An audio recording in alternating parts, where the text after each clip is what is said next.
I'm sorry to hear that, my friend. I gotta say, though, that when I first heard of Kitty Pryde and Wolverine, I had no idea what to expect. I just picked it up on a lark, and that was years ago. And it wasn't until I read it that I went, oh crap, this is actually an important part of Kitty Pryde and Wolverine's history. Which makes me start to wonder, and kind of one of the reasons that I started the channel, other than to encourage reading, is it's our responsibility as longtime collectors to bring in new readers so that they can understand other than what they've just seen on the big screen, i.e., people kind of know Kitty from Days of the Future Past movie and the, what was it, X-Men, part of X-Men 2 and X-Men 3. I think she was in 3. Yeah, 3. Something like that. But anyway, that's the degree that a lot of people know Kitty from. And even in the old animated series, because that's what started me reading X-Men in the first place, and I knew more about Jubilee and how they kind of, in the original series, how they twisted the Days of Future Past for Bishop to be the one to go back in time. I had no idea who Kitty Pryde was. So going back and reading it years later and going, man, I wish they've missed so many opportunities to introduce Kitty Pryde and get people to love her the way that we loved her.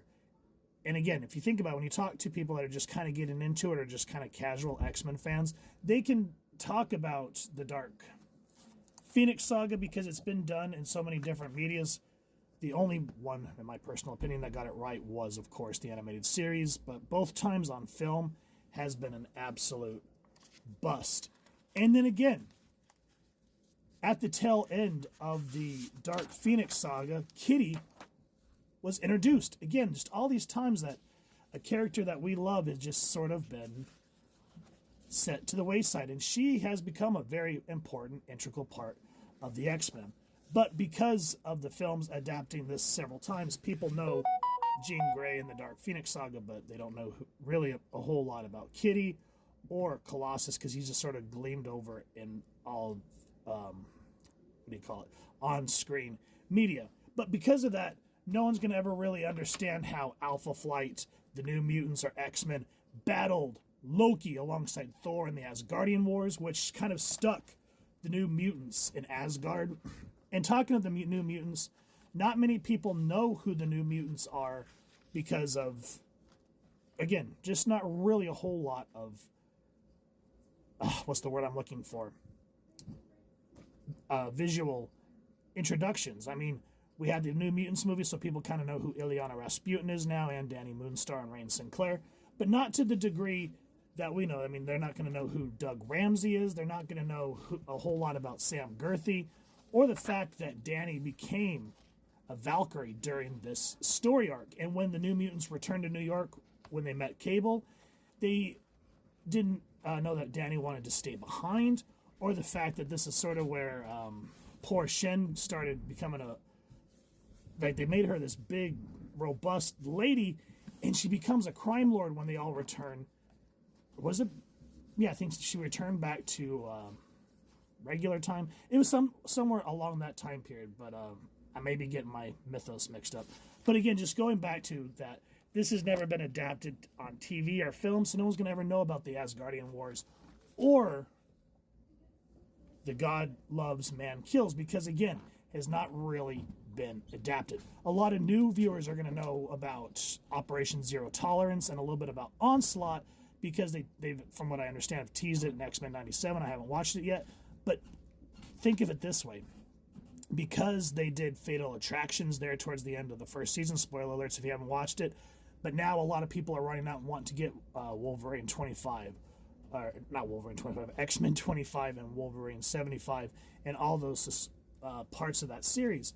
But because these have not been adapted into something that people want to watch on the big screen, they're never going to know the depths of these stories. And I feel like us as collectors, it's our job to do whatever we can to get people excited about reading and to show them why these characters are so important to us, why Madeline Pryor matters to us, why Nathan Summers is so important, why, even though Cyclops is a strong character, why he irked us towards the beginning of X Factor #1 and what he did to Maddie and Nathan. Though he kind of did have that redeeming quality towards the end of his tenure as the leader of X Factor when he had to give Nathan up to a Mother Ascani, which I will be going over that later on down the road.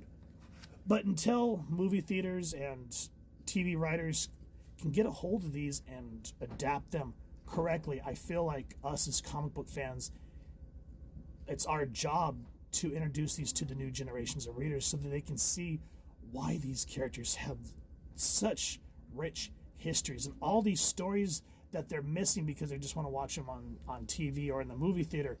Let's show them why they want to buy these comics, why Kitty Pryde and Wolverine is so important. And that's why when I do these reviews, I say if you've enjoyed what you've seen, please first and foremost support your local comic shop so that you can go grab these. And even if you can't, even if a lot of shops don't have physical copies, which, you know, they're limited to what's in the shop, there's always ways that they can order at least the collected trade for you. So that way you can read it, and if you loved it, you can go back and get the individual series. I've done that many times where I've read a book in its collected form, and I went, damn, I want to own the actual run. So I'll go back and try to hunt those bad boys down. That's what I did with the Dark Phoenix sagas. I kind of read it all the way through and then finally worked my way up and have all of Claremont's Uncanny X-Men run. So I hope that this kind of helps you and to get people excited. You know, it'd be kind of neat is to make videos about comics that you and your staff think are cool and put them on your TikTok page and see if people would be excited to come in and buy them. But that's just me. I just love talking about comics. I've been a fan since I was 6. I'm 40 now, and this medium is still very important to me. And whenever I see anybody get excited about it, it just fills my heart with joy. My son, for example, is 5, and he's just now getting into comics. So at night we read a comic book and 2 books, and it's just so exciting to see that new excitement and wonder as we flip through the pages. And he's like, "Who's that? What's that?" Or his favorite character so far is Crypto and Ace the Bat Hound. So I'm just like, yes, I'm just a proud papa. But whenever I see collectors, like they'll talk to me and they'll say, "Hey, you kind of inspired me to check out this series and I'm going to go read more of it," that makes me happy to know that we have another generation of readers that are going to share this with their friends and their loved ones. And then it just continues to where we can just preserve this history of why these books mean so much to every single one of us.